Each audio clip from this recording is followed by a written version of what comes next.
सत्य को खोजने वाले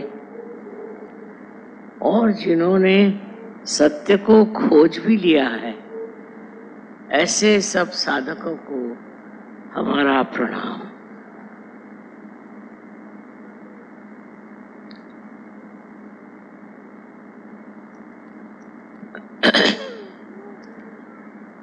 दिल्ली में इतने व्यापक रूप में सहयोग फैला हुआ है कि एक जमाने में तो विश्वास ही नहीं होता था कि दिल्ली में 2-4 भी सहयोगी मिलेंगे। यहाँ का वातावरण ऐसा उस वक्त था कि जब लोग सत्ता के पीछे दौड़ रहे थे और व्यावसायिक लोग पैसे के पीछे दौड़ रहे थे। तो मैं ये सोचती थी कि ये लोग अपने आत्मा की ओर कब मुड़ेंगे। पर देखा गया कि सत्ता के पीछे दौड़ने से वो सारी दौड़ निष्फल हो जाती, थोड़े दिन टिकती है, न जाने कितने लोग सत्ताधारी हुए और कितने उसमें से उतर गए। उसी तरह जो लोग धन प्राप्ति के लिए जीवन बिताते हैं, उनका भी हाल वही हो जाता है, क्योंकि कोई सी भी चीज जो हमारे वास्तविकता से दूर है, उसके तरफ जाने से अंत में यही सिद्ध होता है कि ये वास्तविकता नहीं। उसका सुख, उसका आनंद क्षण भर में भंगुर हो जाता है, खत्म हो जाता है। और इसी वजह से मैं देखती हूँ कि दिल्ली में इस कदर लोगों में जागृति आ गई है। ये जागृति आपकी अपनी संपत्ति है, ये आपके अपने शुद्ध हृदय से पाई हुई प्रेम की बरसात। इसमें न जाने हमारा लेना देना कितना है, किंतु समझने की बात यह है कि अगर आपके अंदर ये सूझबूझ नहीं होती तो इस तरह से ये कार्य संपन्न नहीं हो सकता। इसमें एक ही समझना है कि अनेक संतों ने इस देश में मेहनत की, हर एक के घर घर में उनके बारे में चर्चा होती है और उन संतों के बारे में बहुत कुछ मालूमात बुजुर्गों के तो है ही, पर बच्चों को भी हो जाती। धीरे धीरे ये बात जमती है कि आखिर ये लोग ऐसे कौन थे जिन्होंने इतना परमार्थ साध्य किया। पता नहीं कैसे इतने व्यावसायिक लोग, जिनका सारा ध्यान रात दिन पैसा कमाने में, सत्ता कमाने में जाता है, वो मुड़कर सहयोग में आ गए, क्योंकि उनकी जो वो खोज थी उसमें आनंद नहीं था, उसमें सुकून नहीं था, शांति नहीं थी, किसी प्रकार का विशेष जीवन नहीं था।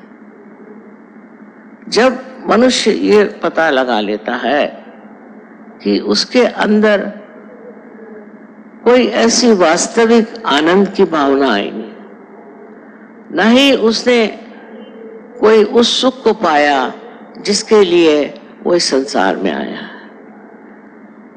न जाने कैसे एक ज्योत से अनेक ज्योत जलती गई और आज मैं देखती हूँ कि हजारों लोग यहाँ पर आज उपस्थित हैं, जिन्होंने अपने अंदर की अंतरात्मा को पहचाना है।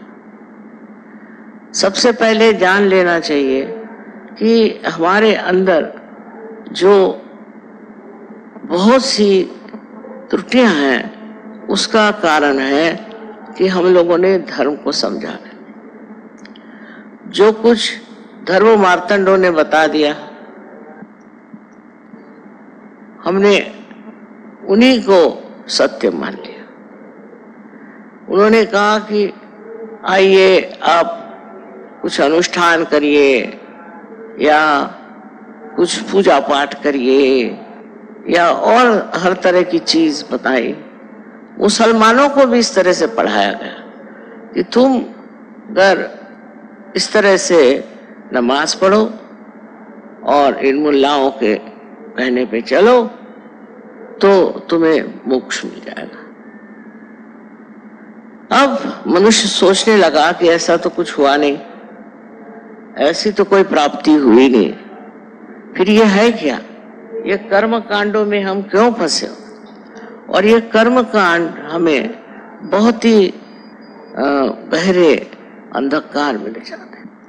हम लोग सोचते हैं कि इस कर्म कांड से हम कुछ पालेंगे, सो किसी ने पाया नहीं। जन्म जन्मांतर से लोगों ने कितने कर्म कांड किए हैं, उन्होंने क्या पाया? अब पाने का समय भी होता है। आज इस कलयुग में ये समय आ गया, ऐसा आया है कि आपको सत्य प्राप्त हो। सत्य की प्राप्ति यही सबसे बड़ी चीज है, और सत्य ही प्रेम है, और प्रेम ही सत्य है।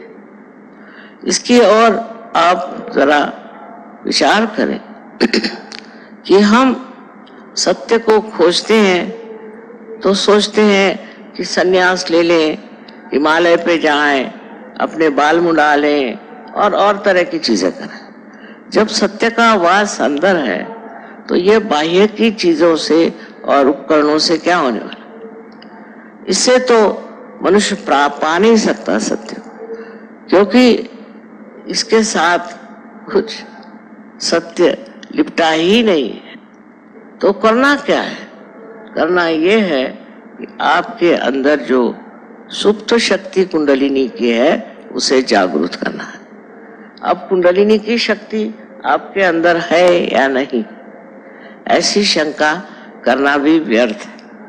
हर एक इंसान के अंदर त्रिकोणाकार अस्थि में कुंडलिनी की शक्ति है, और उसे जागृत करना बहुत ही जरूरी है, जिससे कि आप उस चीज को प्राप्त करें जिसे मैं कहती हूँ सत्य, वास्तविकता। सबने कहा है कि अपने को जानो, अपने को पहचानो, लेकिन कैसे? हम तो अपने को जानते ही नहीं। हम जो हैं अंदर से न जाने कितनी त्रुटियों से भरे हुए हैं। लोभ, मोह, मद, मत्सर, लोभ, सब तरह की चीजें हमारे अंदर, और हम ये नहीं समझ पाते कि ये कहाँ से सब आ रही हैं और क्यों हमें इस तरह से ग्रसित किया हुआ। इस चीज का अगर आप ध्यानपूर्वक समझे तो एक बात है कि ये त्रुटियां जो हैं ये सब बाह्य की। आत्मा शुद्ध निरंतर, उसके ऊपर कोई भी तरह की लांछना नहीं आती, और जब ये आई है तो ये किसी वजह से आई होगी। हो सकता है कि आपकी परंपरागत ही आई, पूर्व जन्म से आई, माँ बाप से आई, समाज से आई, न जाने कहाँ कहाँ से ये सब चीजें आपके अंदर समाविष्ट हुई।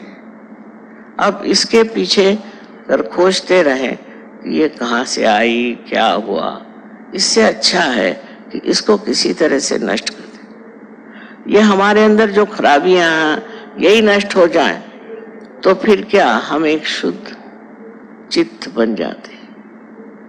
इसकी व्यवस्था जिस परमेश्वर ने आपको बनाया उसने की। अब आपके अंदर इतनी ही स्वतंत्रता है कि आप अपने को पहचानने के लिए जो सर्वसिद्ध प्रक्रिया है उससे अपनाएं, और वो प्रक्रिया है कुंडलिनी जागरण की। मैं ये बात कह रही हूं, ऐसा नहीं। अनादिकाल से अपने भारतवर्ष में कुंडलिनी और कुंडलिनी के जागरण की बात की गई। हाँ, हालांकि उस वक्त में कुंडलिनी का जागरण बहुत कम लोगों को प्राप्त होता और बहुत मुश्किलें होती, लेकिन इसका भी समय आ जाता है कि ये सामूहिक हो जाए। और आज यही बात है, इस सामूहिक स्थिति में आपने कुंडलिनी का जागरण पाया है। अब इस सामूहिक स्थिति पे आकर के जब आप इस कुंडलिनी के जागरण से प्लावित हुए और जब आपके अंदर एक विशेष रूप का चैतन्य स्वरूप व्यक्तित्व प्रकट हुआ है, उस वक्त आपको ये सोचना चाहिए कि वास्तविक मैं तो ये हूं और आज तक न जाने किस चीज के पीछे मैं भ्रामकता में मैं चल रहा था।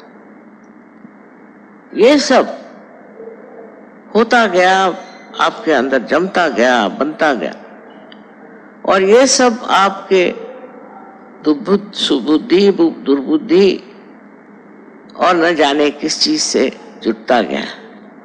सबसे बड़ी बात है कि हमें अपने को अगर पहचानना है तो सर्वप्रथम हमारा संबंध उस चारों तरफ फैली हुई चैतन्य सृष्टि से होना चाहिए।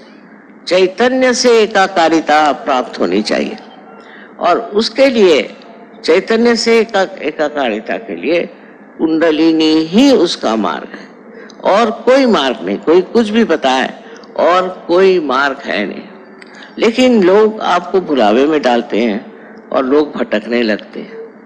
जैसे मैं एक बार एक गुरुजी का प्रवचन सुन रही थी, तो उन्होंने तो शुरू में ही गालियां देनी शुरू कर दी। तो उन्होंने कहा कि आप लोग विकृत हैं। मैंने गाली हो गई, आप लोग विकृत हैं और आप की जो तरीके हैं उसमें आप भगवान को नहीं खोज रहे, आप प्रवृत्ति मार्गी हैं, आप हर एक चीज तरफ दौड़ते हैं। ये तो बात सही है, आप सब इस तरह से एक तरफ से दूसरी तरफ दौड़ते हैं, और दौड़ करके और आप अपने को खो जाते हैं।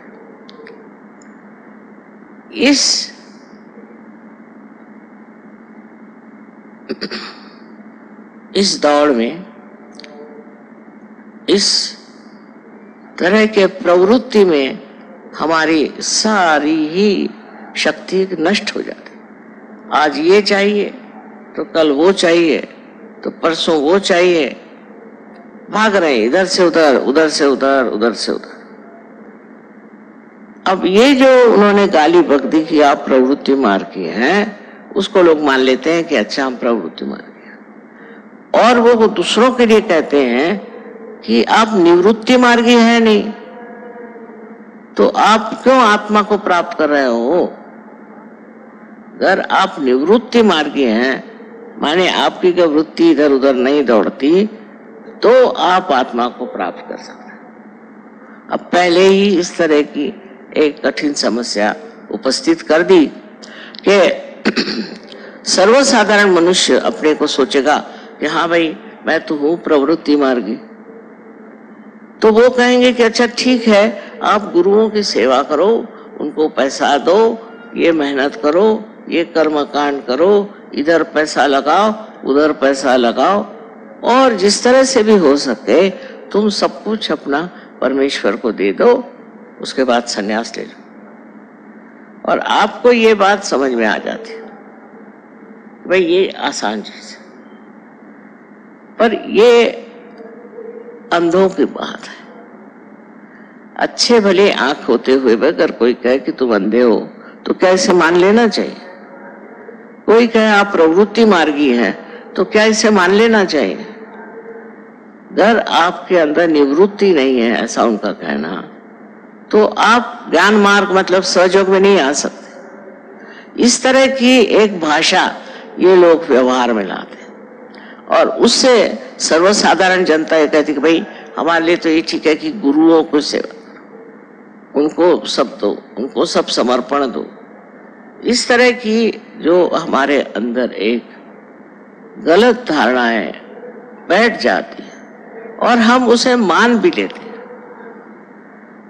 क्योंकि हमारे अंदर विश्वास ही नहीं है कि हम कभी अपने आत्मा को पा सकते हैं और जिससे हम अपने को जान सकते हैं।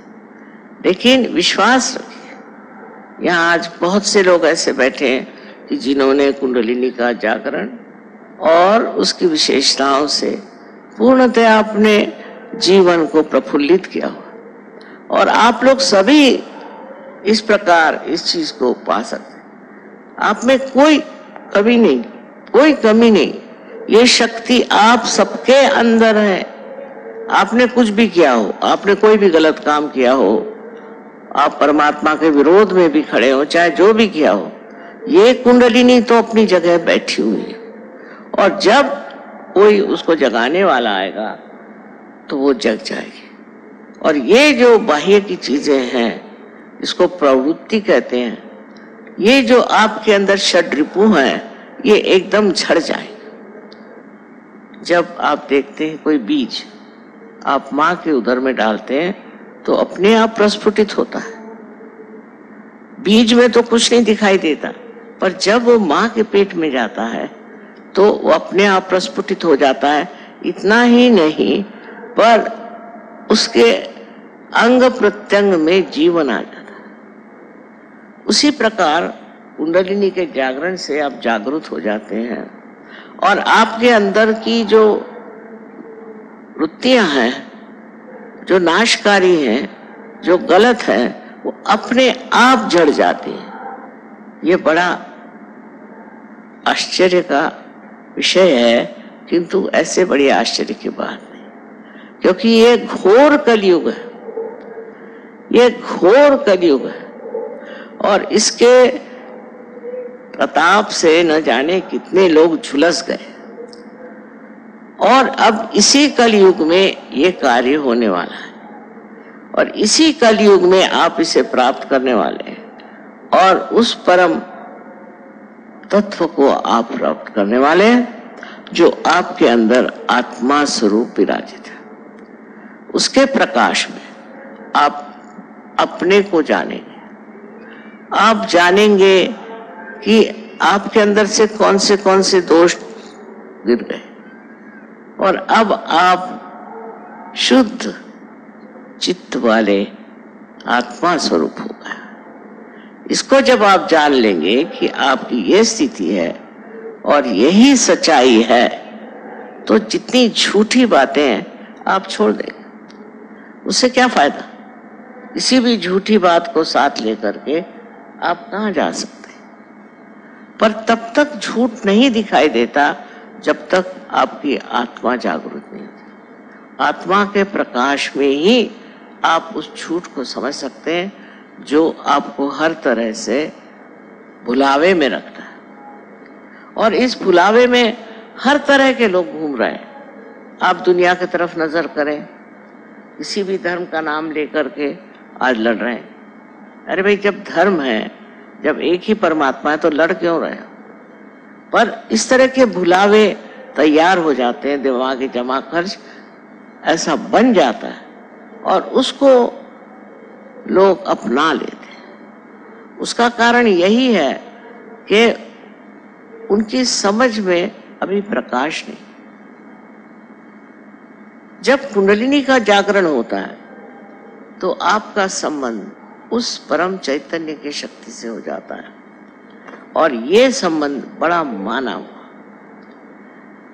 आइंस्टीन जैसे इतने बड़े साइंटिस्ट ने यह कहा है कि जब आपका संबंध टॉर्शन एरिया उसको कहते होता है, तो अकस्मात ऐसी चीजें होती हैं, इस तरह से आप शांत चित्त हो जाते हैं कि उस शांत चित्त में न जाने कितनी उपलब्धियां होती हैं, और कितने तरह के नए नए आपको प्रयोग मिलते हैं, और नई नई उपलब्धियां होती हैं। ये सारी चीजें होते हुए भी जब लोग बार बार जग कर सो जाते हैं और सोकर फिर जगते हैं, ऐसी भी दशा चलती है। ऐसे लोग नहीं होते कि जो एक बार पार हो गए सो। उसके बाद उनकी गहनता कितनी है इस पर निर्भर है। अगर आप गहन हैं तो ये चीज आपके अंदर जब जागृत होती है तो उसका बड़ा गहन अनुभव होता है। आप एकदम निर्विचारिता में चले जाते। आज ही मैं बता रही थी कि मनुष्य विचार क्यों करता है, हर समय हर एक चीज पे देखना और उस पे विचार करना। कोई चीज है, जैसे ये अब कारपेट है, ये कहाँ से आई होगी, कितने की होगी, क्या होगा, दुनिया भर की झंझटें इसके लिए होगी। बजाय इसके को इतना सुंदर है, इसका सौंदर्य, उसका आनंद ले, मनुष्य सोचते ही रहता है। और इस तरह के सोच विचार से मनुष्य कभी कभी पगला भी जाता। तो किसी भी चीज की ओर देखकर उस पर प्रक्रिया करना, रिएक्ट करना, इससे बढ़ के और कोई गलती नहीं है। क्योंकि जो आप प्रक्रिया कर रहे हैं या रिएक्ट कर रहे हैं किसी चीज पर, तो वो आप अपने अहंकार के कारण या आपके अंदर जो सुप्त चेतन है, जिसे कि कंडीशनिंग कहते हैं, उसके कारण कर रहे हैं। आप इसलिए नहीं कर रहे हैं कि आप उसे पूरी तरह से देख रहे हैं। वो साक्षी स्वरूपत्व आपने, उस चीज को आप पूरी तरह से देखें। अगर आप पूरी तरह से उसे देख सकते हैं तो उस चीज का आनंद आपके अंदर पूरी तरह से समा जाए। सबसे तो बड़ी बात यह है कि इस दशा में आने की बात बहुतों ने कही, मैं कह रही हूँ ऐसी बात नहीं, पर वो बहुत से लोग समझ नहीं पाए होंगे या उस वक्त ये भी सोचा होगा कि ये कैसे हो सकता है, हम तो एक मानव हैं, ये कैसे हो सकता है। कुंडलिनी के जागरण से सब हो सकता है। और जब कुंडलिनी आप सबके अंदर वास्तव्य किए हुए, जब वो स्थित है वहां, तो सिर्फ उसके जागरण की बात है। ये आपका धरोहर, ये आपकी अपनी चीज है जिसे आपने खरीदी नहीं, उसके लिए कोई पैसा नहीं दिया, उसके लिए किसी भी तरह की याचना नहीं की। वो अंदर है, वो स्थित है। सिर्फ उसकी जागृति होने का विचार होना चाहिए। अब ये कुंडलिनी शक्ति जो है, ये आपकी बड़ी शुद्ध इच्छा है। शुद्ध इच्छा हमारे यहाँ कोई है नहीं। जैसे कोई साहब वो कहेंगे, साहब मैं चाहता हूं कि मेरे पास एक मोटर आ जाए। अच्छा भाई, आ गई मोटर, तो उसका आनंद ही नहीं उठाया, फिर लगे दूसरा कुछ ढूंढने, फिर वो चीज हो गई तो फिर लगी तीसरी चीज। तो इसका मतलब आपकी जो इच्छाएं शुद्ध नहीं थी। अगर वो शुद्ध इच्छा होती तो आप तृप्त हो जाते। ये कुंडलिनी शक्ति आपकी शुद्ध इच्छा है और ये परमेश्वरी इच्छा है। ये जब आपके अंदर जागृत हो जाती है तो आप तृप्त हो जाते हैं। तृप्त हो जाते माने आप सोचते हैं कि ये जो मेरा मन ये चाहिए वो चाहिए वो चाहिए करता था, उसके जगह अब मैं ऐसे सुंदर बाग में आ गया हूं जहाँ सुगंध ही सुगंध, आनंद ही आनंद, शांति ही शांति और प्रेम ही प्रेम बसा। ये जब स्थिति आपकी आ जाती तो फिर आप मुड़ के नहीं देखते उधर जो गलत चीज है। अधिकतर होते हैं ऐसे भी लोग, तो भी कुछ फिर गिरते हैं, फिर उठते हैं, फिर गिरते हैं। पर सहयोग में जिसने एक बार इसे प्राप्त किया, वो इतनी महत्वपूर्ण चीज है और इतने सहज में होती। उसके लिए कुछ करना नहीं, उसके लिए आपको पैसा देना नहीं, कोई चीज नहीं, प्रार्थना नहीं, कुछ नहीं। सिर्फ आपके अंदर शुद्ध इच्छा होनी चाहिए कि मैं अपने आत्मा को प्राप्त करूं। इस शुद्ध इच्छा से ही आप उसे प्राप्त करें। सिर्फ मन में यही एक इच्छा रखें कि मेरी कुंडलिनी जागृत हो जाए।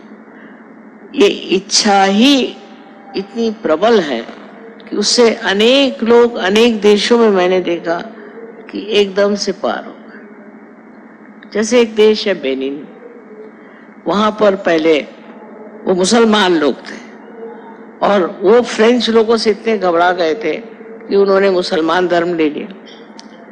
वो मुसलमान धर्म लेने के बाद वो संतुष्ट नहीं थे।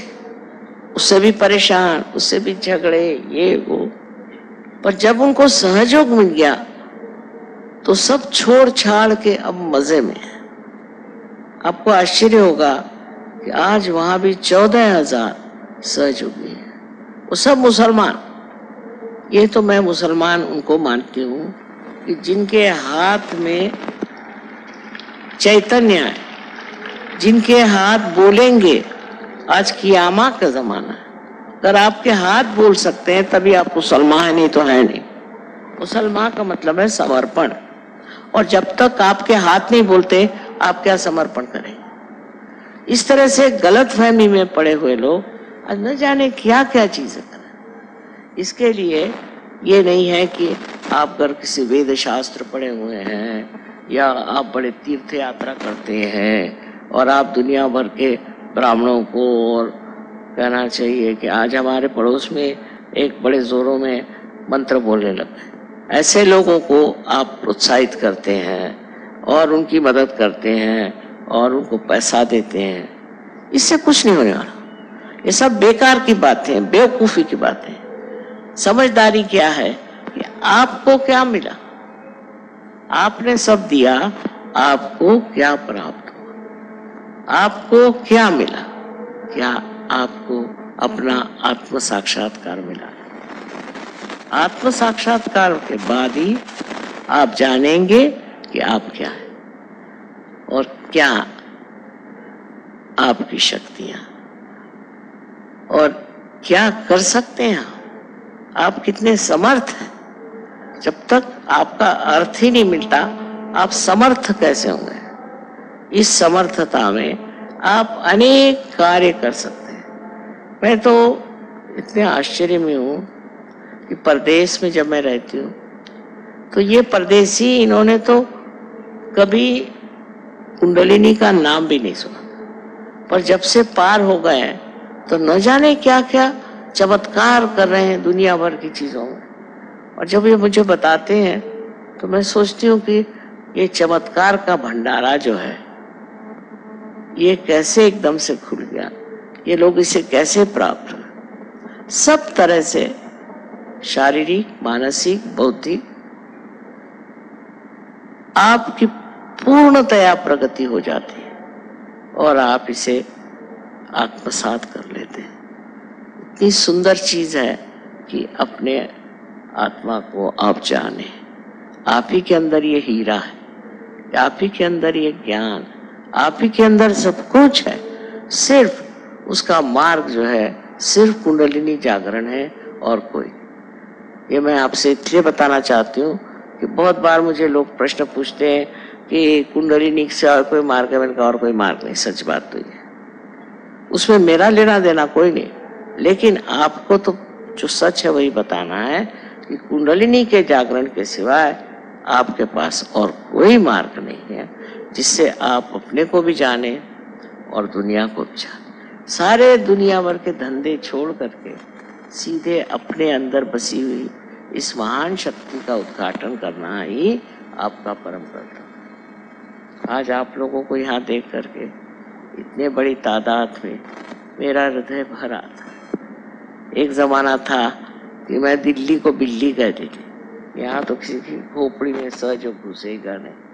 वो आज मैं देख रही हूँ कि आप लोगों ने इसे आत्मसात किया और अपनाया, और सब तरह का लाभ ही लाभ है, हर तरह का लाभ इसमें है। और अगर महालक्ष्मी की कृपा हो जाए तो अपना देश भी एक बड़ा सुरम्य और बहुत वैभवशाली देश हो सके। इसलिए हमको सबको सामाजिक रूप से इसे फैलाना चाहिए, और इस सामाजिक रूप में हर तरह का पहलू हमें पहचाना। जहां जहां लोगों को तकलीफ है, मैंने कम से कम ऐसे 16 प्रोजेक्ट बनाए जिसमें औरतों को मदद करना, बच्चों को मदद करना, बीमारों को मदद करना, बूढ़ों को मदद करना, खेतीहर लोगों को मदद करना आदि अनेक से प्रोजेक्ट्स बनाए हैं कि जिसमें सहयोग कार्यशील है। और इस कार्य को करते हैं वो समझते हैं कि ये हमारे अंदर इतनी शक्ति कैसे है। हम रोगों को ठीक करते हैं, पागलों को ठीक करते हैं और सबको व्यसन से छुड़ाते हैं। ये सब शक्तियाँ हमारे अंदर कैसे हैं? ये शक्ति आपके अंदर आने का एकमेव साधन है, वो है कुंडलिनी का जागरण, और उसको जागरूक रखना चाहिए। इधर उधर भटकने वाले लोगों को ये ठीक है कि वो एक जगह जरा रुक जाएं और देखें कि आप हैं कौन, आप कितनी महान वस्तु, आप में कितना सामर्थ्य, और उसे आप किस तरह से इस्तेमाल करना चाहिए। मुझे पूर्ण आशा है कि अगले वक्त मैं जब आऊँ तो इससे भी दूने लोग यहाँ रहे। इतना ही नहीं, वो लोग कार्यान्वित सहयोग में उसको पा करके आपको संन्यास लेने की जरूरत नहीं, हिमालय पर जाने की जरूरत नहीं, यही समाज में रह करके सहयोग को फैलाना है और इस तरह से विश्व में एक विशेष सहज समाज बनाना है। और इस सहज समाज में वही करना चाहिए कि जो सारे संसार का उद्धार कर सकता है और जितनी इसकी त्रुटियां हैं उनको बिल्कुल पूरी तरह से नष्ट कर सकता है। ये कार्य आप लोग सब कर सकते हैं और इसलिए मैं आपसे बार बार यही कहूँगी कि अपनी जागृति करते रहें, मनन करें, मनन से जागृति बनी रहे और जो दोष हैं वो धीरे धीरे बिल्कुल निकल जाएंगे। इससे आप एक सुंदर स्वरूप, बहुत ही बढ़िया एक व्यक्ति हो जाए।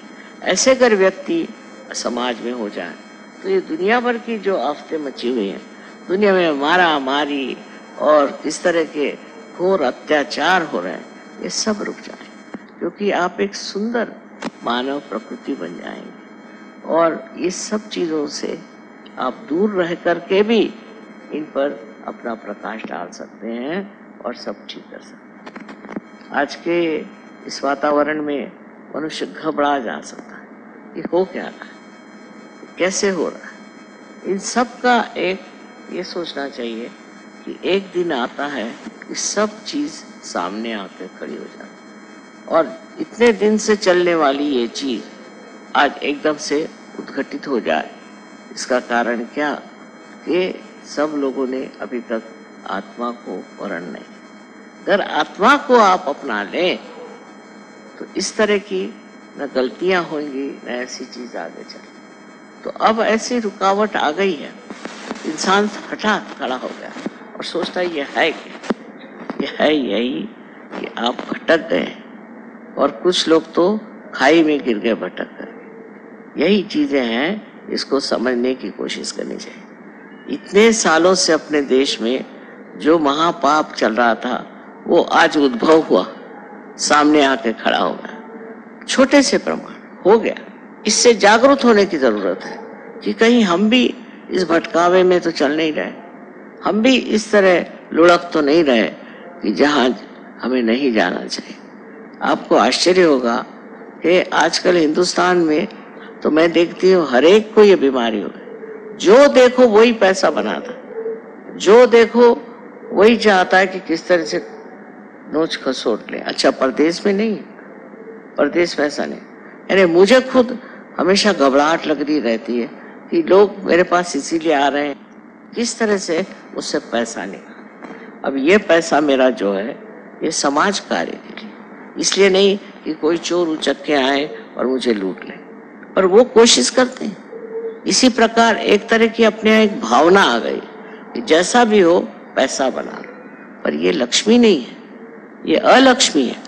क्योंकि आप तक जब लक्ष्मी आएगी तो बहुत चंचल है और वो ऐसे रास्ते पे ले जाएगी कि आपके अंदर अलक्ष्मी आ जाए और उस अलक्ष्मी में आपको समझ में आ क्या करना। इसलिए किसी भी चीज की ज्यादती करने से पहले ये सोच लेना चाहिए कि हम कहाँ जा रहे हैं, कहाँ अग्रसर हो रहे हैं, कौन से जंजाल में फंस रहे हैं। तो इस तरह की जो भावनाएं हमें हैं कि पैसे के मामले में हमें बहुत सतर्क रहना चाहिए और दूसरे का कैसा पैसा निकाल सकते वो करना चाहिए, ये चलने वाला नहीं। पैसा आप क्या उठा के अपने साथ ले जाएंगे? ये सारा कुकर्म है, ये आप ही के खोपड़ी पे बैठेगा, क्योंकि मानती हूं मैं ये घोर कलयुग है। और इसी के साथ एक और चल रहा है, उसको मैं कृत युग कहती हूँ। जब ये परम चैतन्य कार्यान्वित है और ये परम चैतन्य वो कार्य कर रहा है जिससे बार बार ऐसे लोगों को ठोकरें लगेंगी और वो समझ जाएंगे कि ये हम बहुत ही सामाजिक हित के विरोध में। अगर आपको लोगों का हित पाना है तो आपके अंदर शक्ति है, उसे आप जागरूक करें और उनका हित सोचें। किंतु हित के मामले में भी स्वार्थ नहीं होना चाहिए। असल में अपने यहाँ तो शब्द भी इतने सुंदर हैं। स्वार्थ का मतलब स्व का अर्थ। क्या आपने अपने स्व का अर्थ जाना है? स्व का अर्थ जान लेना ही स्वार्थ है और बाकी सब बेकार। अगर ये चीज हम लोग समझ लें कि हमने अपने स्व का अर्थ नहीं जाना, तो हम उधर ही अग्रसर होंगे, वही हम कार्य करेंगे जिसे स्व के अर्थ जानने की व्यवस्था हो। इसलिए आजकल की जो कुछ भी कश्मकश चली हुई है, झगड़ेबाजी चली है, इसकी परंपरा बहुत पुरानी अपने देश में स्थित हो गई।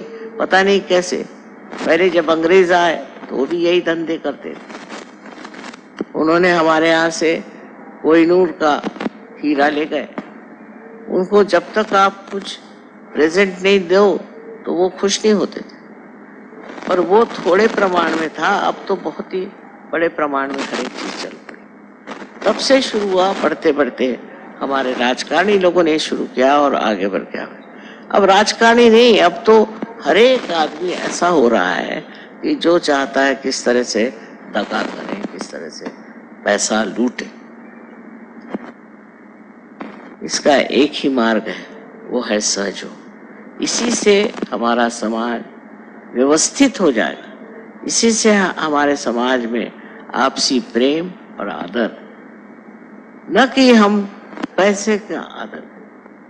अब दूसरी बात है सत्ता के पीछे भी लोग पागल। सत्ता चाहिए, काहे के लिए चाहिए सत्ता? इसलिए सत्ता चाहिए, आपकी अपने पे सत्ता नहीं, आप दुनिया भर की सत्ता लेके करोगे क्या? सत्ता चाहिए, हमें ये होना है, हमें वो होना है। किस दिन के लिए? कौन सी उससे लाभ है? उससे आपका क्या लाभ होने वाला है? सत्ता करने के लिए भी बहुत बड़े आदर्श पुरुष हो गए। उनकी हिम्मत, उनका बड़प्पन, उनकी सच्चाई वो तो है नहीं, और सत्ता चाहिए। जैसे कोई आप बंदर को सत्ता दे दीजिए तो वो क्या करे? हमारे मराठी में कहते हैं कि बंदर के हाथ में जली हुई लकड़ी दे दीजिए तो वो तो सब दूर जलाते फिरेगा। वही है आज सत्ता का रूप कि सब बंदर जैसे अपनी सत्ता को इस्तेमाल करते हैं पैसा कमाने, और पैसा कमाते हैं सत्ता के। इस तरह के इन दोनों के द्वंद्व में चलने से आज अपना देश बहुत ही गिर गया सामाजिक रूप से। सहयोग उसका इलाज है। सहयोग में आने से आप समझ जाएंगे कि ये महामूर्खता है, और इस मूर्खता को सहयोगी नहीं करते। और जिस दिन सहयोग बहुत फैल जाएगा उस दिन ये सब चीजें अपने आप नष्ट हो जाएंगी, ये रह ही नहीं सकती। इसीलिए आपको समझना चाहिए कि आजकल जो हम घबराए हुए हैं कि अपने समाज का क्या हो रहा है, उसको ठीक करने का भी, उसको सही रास्ते पर लाने का भी उत्तरदायित्व आपका है। आप कर सकते हैं। आप जो सहयोगी है ये कर सकते हैं, और जो नहीं भी है उनको सहयोग करना चाहिए। हमें अगर अच्छी समाज व्यवस्था चाहिए, अच्छी एक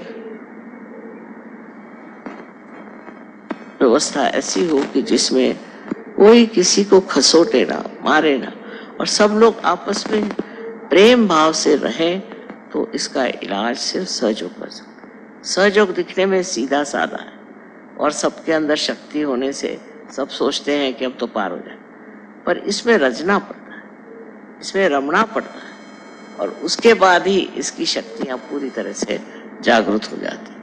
और उससे आप हिंदुस्तानी नहीं सारे संसार का उद्धार कर सकते हैं और इस उद्धार की व्यवस्था हो।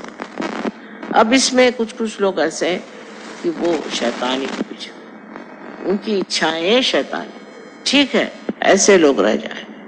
मैंने बहुत बात आपसे बताया है कि अब ये जो है आखिरी जजमेंट आ गया। इस वक्त में आप अगर अच्छाई को पकड़े तो आप उठ जाएंगे और अगर बुराई को पकड़े तो आप दब जाएंगे। हमें देखना चाहिए कि किस तरह से जगह जगह भूकंप आते हैं तो क्या होता। अभी गुजरात में बड़ा भारी भूकंप आया, वहां हमारे सिर्फ 18 सहयोगी थे, क्योंकि गुजरातियों को पता नहीं क्या सहयोग से खास मतलब नहीं। अब टर्की में भी बड़ा भारी भूकंप आया, वहां भी जितने सहयोगी थे सब बच गए, सब एक से, और उनके घर भी बिल्कुल सही सलामत, मैंने देखे खुद।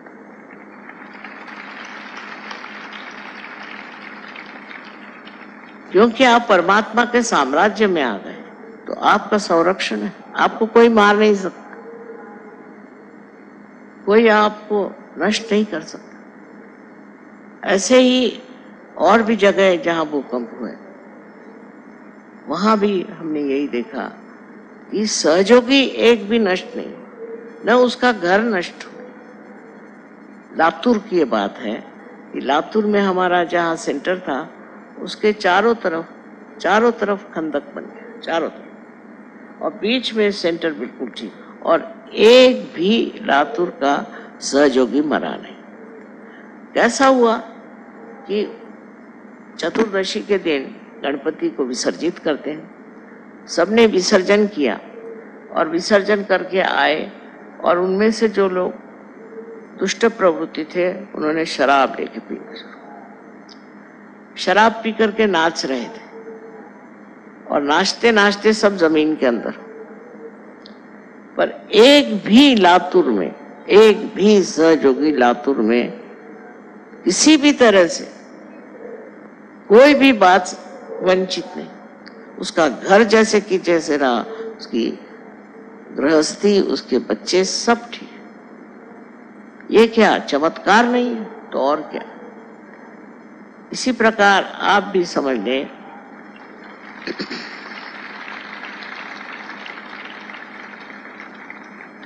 कि परमात्मा का जो संरक्षण है वो आपके ऊपर होगा, क्योंकि आप उसके साम्राज्य में गए। इन सारे साम्राज्यों से बाहर इतने ऊंचे आप चले गए कि आपको अब किसी भी चीज का भय नहीं, कोई भी चीज आपको नष्ट नहीं कर सकती। इस तरह से हमने सहयोग में अनेक उदाहरण देखे, अनेक लोगों को बीमारी से उठते देखा। ड्रग लेने वाले लोग एक रात में ही बदल जाते, एक रात में बदल गए। किसी को आश्चर्य होगा ये कैसे हुआ। वही बात मैंने कही कि कुंडलिनी के जागरण से अपने अंदर की सब विकृतियां जड़ जाती, और इस तरह से हर जगह ये कार्य हो रहा है। और लोग अब महसूस कर रहे हैं, इसको समझ रहे हैं कि परिवर्तन की बहुत जरूरत है। इस परिवर्तन के सिवा कुछ भी नहीं बदल सकता, कुछ भी ठीक नहीं हो सकता। ये मनुष्य ही है जो सब गड़बड़ करता है, और ये मनुष्य ही है वो खुद इसको उठाएगा और बढ़ाएगा। बड़ा विश्वास है मुझे कि जिस तरह से यहाँ सहयोग बढ़ा है और भी आगे बढ़ता रहे, और अनेक प्रांगण में, अनेक स्थिति में इसका प्रकाश चारों तरफ आ फैला है। आप सबको अनंत आशीर्वाद।